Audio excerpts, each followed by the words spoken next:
கனடாவின் அல்பர்டா மாகாணத்தில் சுகாதார எண்கள் மற்றும் குடியுரிமை தகவல்களை உள்ளடக்கிய புதிய அடையாள அட்டைகளை ஜூலை மாதம் முதல் அறிமுகப்படுத்த திட்டமிடப்பட்டுள்ளது.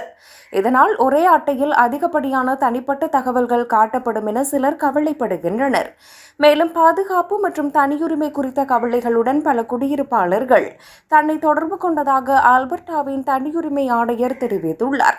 தங்களின் தனிப்பட்ட தரவுகள் நகல் எடுக்கப்படலாம் அல்லது தவறாக பயன்படுத்தப்படலாம் என மக்கள் கவலைப்படுவதாக அவர் கூறியுள்ளார்.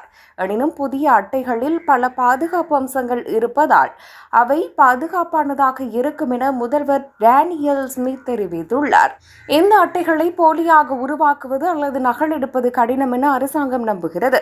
இருப்பினும் அடையாள அட்டையை பார்க்கும் அல்லது நகலெடுக்கும் எவராலும் அதில் தெரியும் எண்களை சேகரிக்க முடியும் என தனியுரிமை ஆணையர் தெரிவிக்கிறார். எனவே இந்த அட்டையை அறிமுகப்படுத்த முன்னர் கூடுதல் தனியுரிமை விதிகள் மற்றும் மறு ஆய்வுகள் செய்யப்பட வேண்டும் என அவர் கோரியுள்ளார். மேலும் தங்கள் அடையாள அட்டை தகவல்களை யாராவது வினவினால் அவற்றை கொடுக்க முன்னர் மக்கள் கேள்விகளை கேட்க வேண்டும் என அவர் வலியுறுத்தியுள்ளார். உண்மையிலேயே அவசியமான விவரங்களை மட்டுமே மக்கள் பகிர வேண்டும் எனவும் முடிந்தால் தனிப்பட்ட தகவல்களை மறைக்க வேண்டும் எனவும் அவர் கூறியுள்ளார்.